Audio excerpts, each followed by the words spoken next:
Hello again. Back on this channel, are we? Reseller Summit 2024. Let's talk about that. It doesn't quite fit the Flipping James channel, which I want to just purely be content about sourcing and hauls and stuff. So we're doing it here instead. Although I did go charity shopping on a Friday. If you want to go and have butchers of that, that should hopefully be live sooner rather than later. Right, Resell Summit 2024. I went there with a vendor to help them set up, speak to people, whatever it may have been. Just to sort of lighten the load, as it were. And yeah, my 2 cents about everything that happened, including the price. So for the standard day ticket was £25. What that £25 got you was into the building itself from 9 o'clock up until 4 or 5. And that included free teas and coffees and nothing else. I spoke to a few people, and the only food available was in like vending machines, which is disappointing, but that it's a learning curve. I presume this is only the second one, and obviously the amount of people has increased. I think in reality there was about 200 people plus vendors there yesterday, which is a lot bigger than what it was the first time. I think a food truck outside would do very, very well, to be honest. But, you know, yeah, it's a learning curve. So the standard ticket price was £25 plus booking fee. And that was to get yourself in to speak to the vendors, QuickBooks, Next Level. And then there was stalls as well. So we had Fleek, Whatnot, Luxury Pickers, and someone was selling cakes. Annoyingly, I got none of the cakes. They completely sold out by the time that I felt peckish enough. But yeah, it all completely gone. So that's what the £25 got you. The upgrade, which was a total cost of about £75, got you that all day access, as well as helping yourself to a buffet lunch, which admittedly it was rather nice. I think I had like 4 mini burgers, 2 bits of pork, some large couscous. Didn't know that was a thing. About 5 profiterole rolls, brownie, and I'd like 4 coffees throughout the day just to keep myself going.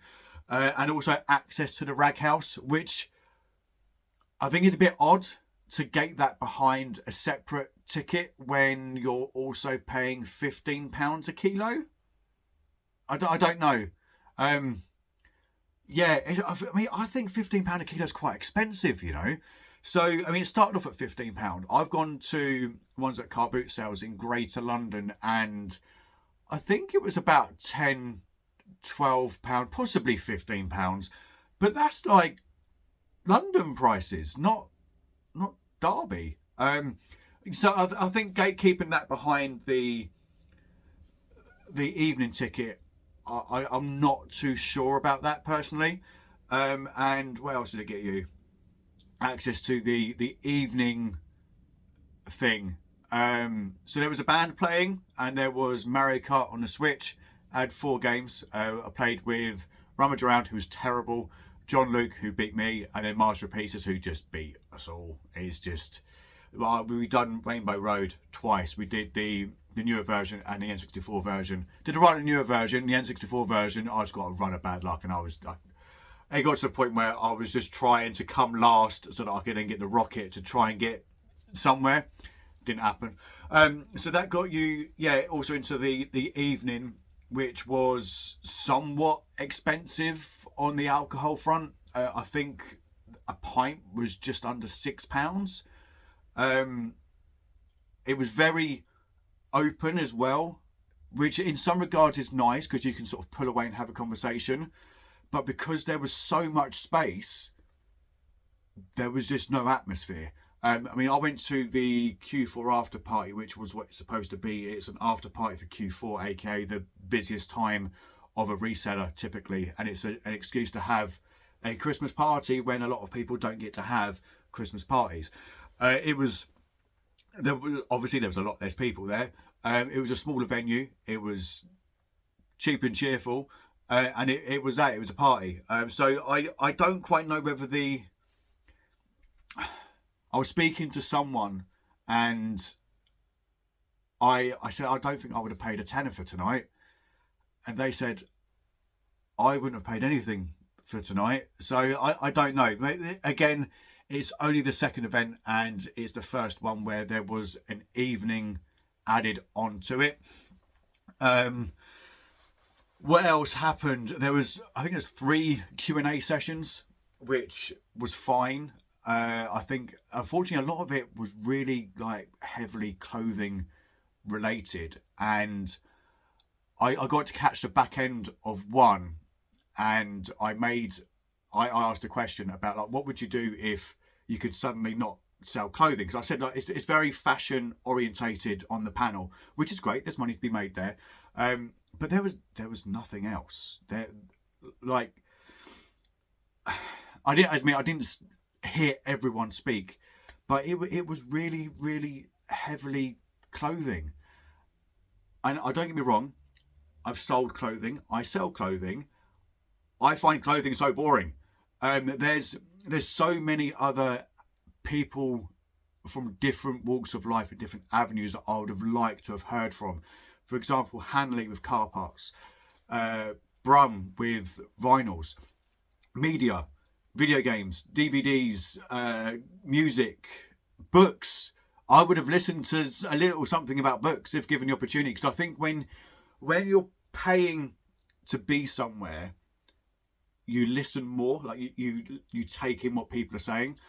So yeah, I asked a question about what would you do if you couldn't sell books anymore, sell clothing anymore, and the answer was people always need clothes. I mean, I was trying to get just something like what else are you interested in reselling? No, nothing. Admittedly, she delivered it perfectly. It was like a little mic drop moment, but it didn't really answer my question. Admittedly, I would have liked to have had a follow-up question, but Flipper had already buggered off back down the stairs. I didn't really get the opportunity to follow it up. But my reasoning was for it as well is I know that Carhartt have zeroed people before for selling Carhartt, and there is this Black Mirror possibility that suddenly everyone starts doing it. And it's not until after I asked the question, someone, I'm going to keep them anonymous just in case, have said that a certain brand, if put on eBay over a certain value, they will zero it. They will take it off of eBay.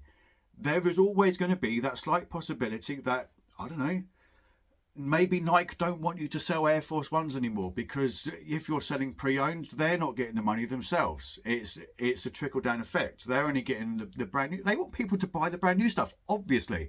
So yeah, that just went. It is what it is. It would just been nice to know what other interests people have got. Spoke to some people who I've never spoken to before, and they were absolutely lovely. There's some people that I hadn't heard of before because I don't mix in reselling groups particularly, and there were some people I thought, one person in particular, and again will be kept anonymous, I thought he was brilliant. There was no bullshitting. It was just there. Just good vibes. I like the cut of his cloth. And I think he's a good lad as well. I also learned a lot about Amazon as well, considering I supposedly sell on Amazon sometimes as well. Like the stats and statistics. I sat in on Sam's breakout session, as it were, and I learned a fair bit, which was nice. I didn't get to catch QuickBooks. I didn't get to see any of the Whatnot lives, which is a shame. They gave away a Louis Vuitton bag as well on a closed giveaway. I think it was just under 200 people entered that in the end. I think there was a little bit of a mix-up. So at one point, the luxury pickers were supposed to be on a panel, but then it also... Oh, sorry, so my wife has just messaged me, which has just thrown me off. So luxury pickers were supposed to be on a panel, but they were also supposed to be live streaming. So yeah, they're sort of split between, but it could have been called Clothing Reseller Summit 2024, and that wouldn't have sounded out of place. The £25 the day thing of going around speaking to people, I think it's an excuse to get everyone in this bubble that we're in one spot, and it does just give you an opportunity to build those connections, speak to people in real life, and have that chin wag. Do I want to speak about the price for next year? I don't think I do. I think it's expensive. I think the early bird price of £100 for 2 days is very expensive. I mean, for example, I can only compare it to what I know. And I have been to the London Card Show several times. Now, admittedly, there's no learning to be done at the London Card Show, but admittedly, the vendors there are also paying a lot less, 10 times as little potentially, depending on how many tables they've got. So to go to the London Card Show on the Saturday is £16. To go to it on a Sunday is £14. And you can also potentially go to a trade night on the Saturday, which you can then do your socialising with. And when you go there, admittedly, there's a lot more people that go there as well, but it also takes up a huge space. You're talking about a Sandown racecourse on the ground floor. It takes up a huge amount of space. But there's also food vendors, which obviously you have to pay for yourself. But there's the option. You've got your pizzas, you've got your chicken, you've got, there'll be something else. Hot dogs maybe, I don't know. But that's got a bigger value for money. Admittedly, when I go, I pay extra to get in early to not be bundled in with people. So yeah, £200 for 2 days. I don't think it's for me. I think if there was the opportunity to meet all of the people, I would do it, but not paying £200 for the privilege over 2 days. That to me is extortionate. And for me personally as well, what I would like to change is the breakout sessions being put to one side in separate rooms. I'm not sure if I'm a fan of that, although it's great because you're getting people go to the room for that item specifically. If you've got everything in the main stage and you're walking from A to B, like you're walking from the toilets to go and get a coffee or whatever it may be, and you're mingling.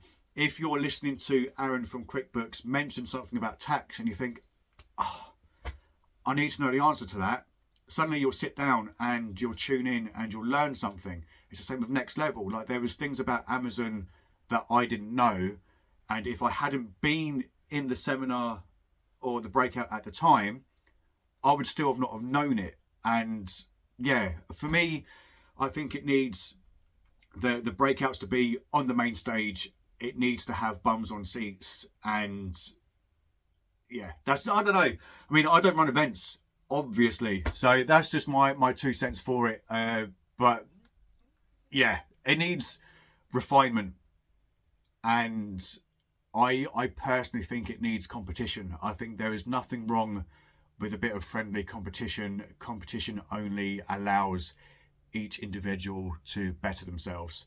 But there we go.